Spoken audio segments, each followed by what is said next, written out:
Good morning, Ms. Agnes, Ms. Elizabeth, the many eminent jurists, lawyers, government officials, police, and NGOs and activists represented here. Welcome to Bangalore, and thank you for coming and attending this two-day consultation. Let me start by apologizing. I know I was introduced as a different kind of a politician, and usually I make it a point to be on time to my meetings. But the traffic and I had a driver who sort of lost his way, so my profuse apologies in terms of having to keep you waiting. So I think most people that I meet with and talk and engage on this subject first look at me and say, why are you in this? Why are you involving yourself in this? You don't have a track record of being an activist. I have, in my last 10 to 11 years, spoken about many things relating to corruption, governance. I also can proudly claim to having sent some people to jail. But I have really not touched upon children. I haven't really focused on issues of child safety. And I think there is a need to explain the context in which I sort of started involving myself in this. Some years ago, it was 2014, early 2014, I was approached by a young couple, actually the mother of a child, well educated, well off, and she was a tough lady who has inspired me quite a bit. Said, look, my 2-year-old daughter has been raped in school, and so I mean that was the first time I was having to confront this in real life. So I didn't know what to do. So I picked up a phone and I spoke to the local minister. And I said, there is a crime here and I would like to help in getting the police and the prosecution behind this family to get justice. And that statement from that minister on that day pretty much spurred me to do what I've done for the last 3 years. He on the phone told me, but who asked the mother to work? And why are the mother and father working, and who asked them to send her to the school, the child to the school? So in a nutshell, that little 5-minute engagement, and I have many stories to tell you about engagement with politicians, but this is at a different level, explained to me the apathy and the instinct to put things under the carpet when it came to crimes against children. Fortunately, there was a good IO and investigating officer. The police in that covered themselves with glory. There was a lady IO who took on herself, went beyond the call of duty and investigated the crime and then filed the charge sheet. But the process of that crime and the subsequent investigation and prosecution is an interesting case study that would make for some discussion here, or at least would lend you some inputs into how you discuss this POCSO. The incident happened in January 2014. The charge sheet was filed only 5 months later, in April 2014, and even that required a lot of involvement and prodding from my side. And after almost 2 years, the trial began in September of 2016. The mother and the child, who, in my opinion, if we have a habit in this country of giving out awards to those who are remarkably undeserving of them, they should be the ones getting awards. They stayed on point. They've been going through this whole process remarkably strongly, despite the fact that this is supposed to be a fast-track prosecution, and the fact that this has continued amidst adjournments, amidst all the usual tactics that a criminal defense lawyer undertakes, and that POCSO is supposed to mitigate. Criminal law in India is, as you know, notorious for how long things take to resolve, and the entire idea of POCSO and a fast-track child court and all of that was to hopefully give justice fast. And this process has shown that while POCSO as an act talks about, and this is very not unusual to most laws that we enact in Parliament, there's a lot of good intentions there, but the gap between the intentions, objectives and the reality sometimes is never bridged.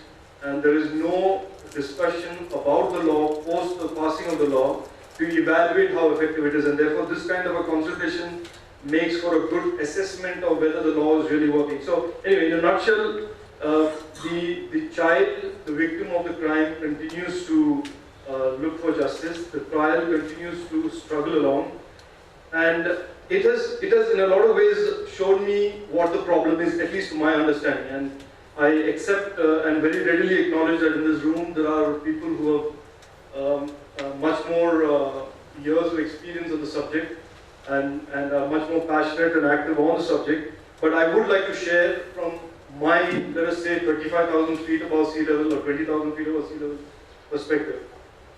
The problem that I saw in 2014 and was that there was a lack of awareness, and really a lack of awareness that was mysterious and shocking at the same time. In some cases, the lack of awareness was almost a deliberate apathy. In many other cases, it was no. This is, as I say in Hindi, ये बड़ा rare situation है. एक दो होता है. This happens once in a while. So there is a genuine lack of awareness amongst policy makers and even the heads of institutions. There was, I like to call it a conspiracy of silence. It's a self-fulfilling conspiracy of silence where the parents are afraid to report it. And in a sense, the systems, the institutions around the parent who should be engaging with the parent or the victim would encourage that conspiracy of silence. Why rock the boat? Ho gaya, that kind of thing. So there is this lack of awareness, apathy, and a sort of inbuilt conspiracy of silence that prevented the reporting of the crime and then encouraged the repeat offense of the crime. So it was a vicious circle that was being created by these 3 points. It became obvious to me, and I have some experience in law in the sense that I'm not a lawyer. Through my life as an entrepreneur and as an MP, I have had many skirmishes with the law. Not skirmishes as in skirmishes against me, but skirmishes in enforcing the law. And I realized one thing, and I think the jurists and the lawyers here can discuss this further, that the crimes against children are very, very different in its nature from other crimes. And I'll tell you how I see this. That the threshold of evidence here, both on the threshold of evidence and the witness, the case is more circumstantial than it is slam dunk. Now if you look at a Nirbhaya versus a crime against a child, the threshold of evidence and the threshold that the prosecution has to prove the crime are very, very different. And I think there is an argument therefore that these crimes have to be treated very, very differently in terms of normal criminal prosecution and criminal jurisprudence. So I will leave the thought and I'll touch upon that a little later. Flavia also explained this issue of low conviction rate. So it can't be the case that crimes are being reported but convictions are low. Now either, and this is a dangerous situation because it only feeds into the perception, as you mentioned, that children are unreliable or girls are unreliable or are lying. Because low conviction rates perpetuate the myth and the fiction that there is no crime happening, all of this is in the imagination of some people. So it is extremely important that if you have a POCSO Act and there is enough empirical evidence that there is many crimes being committed, that the conviction rate be commensurate and consistent with what we as a society believe is happening out there.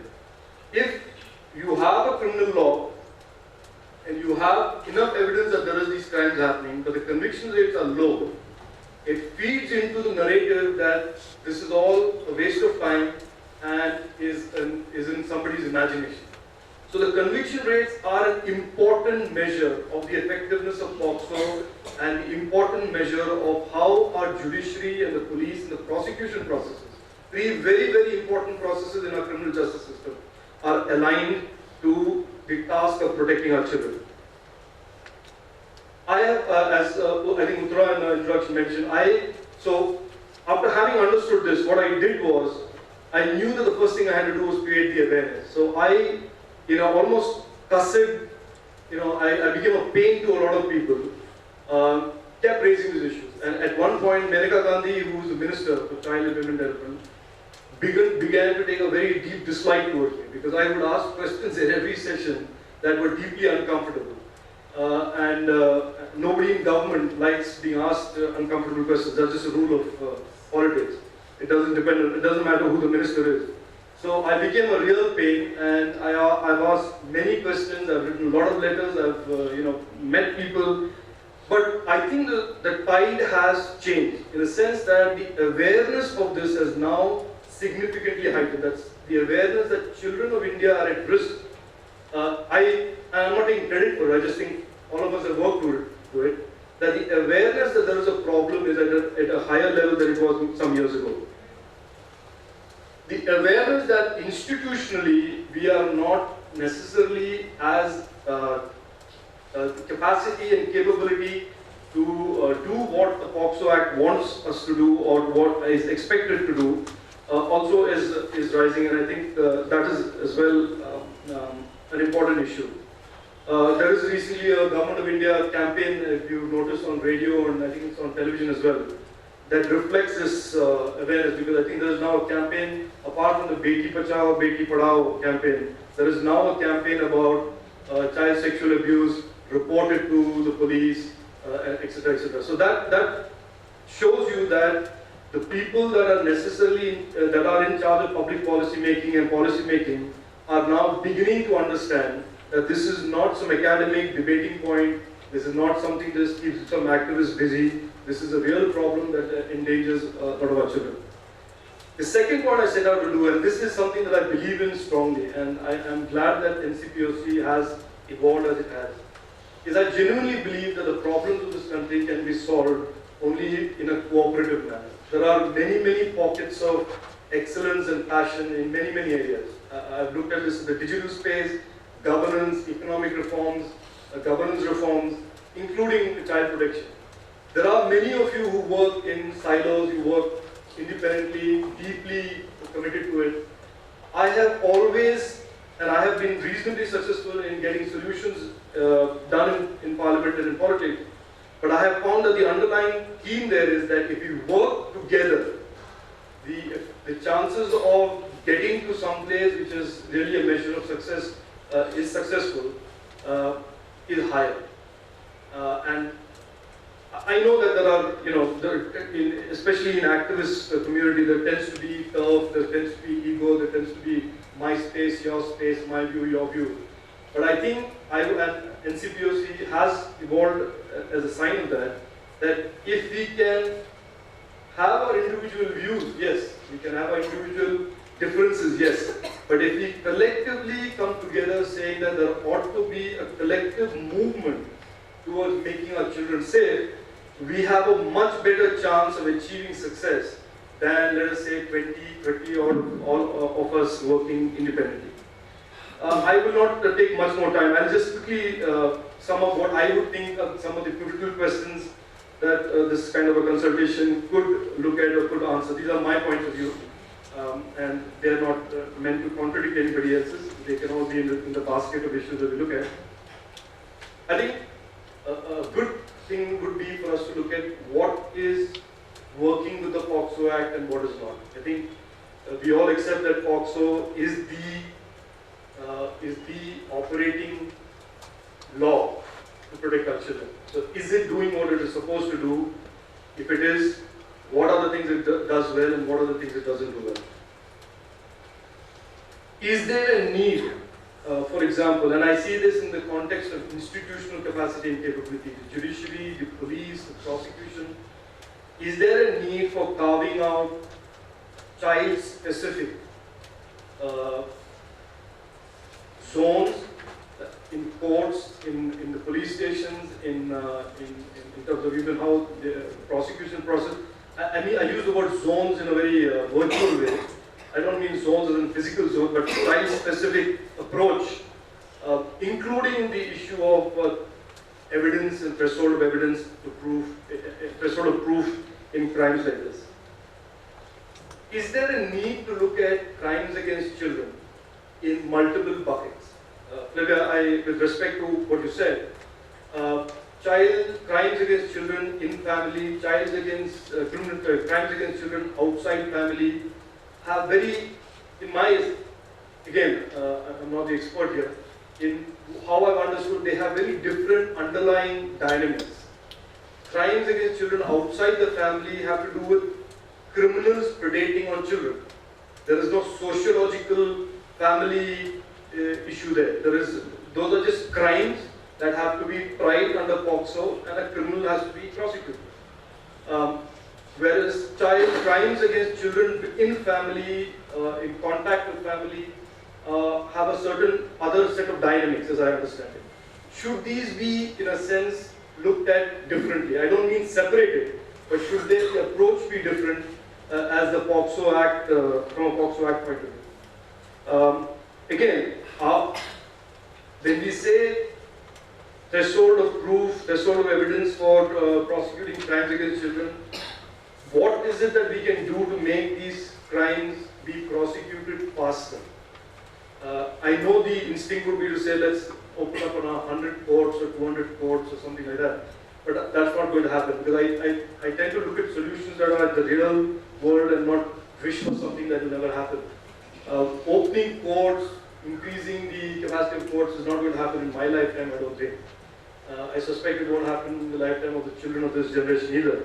But what is it that we can do to faster prosecute these crimes?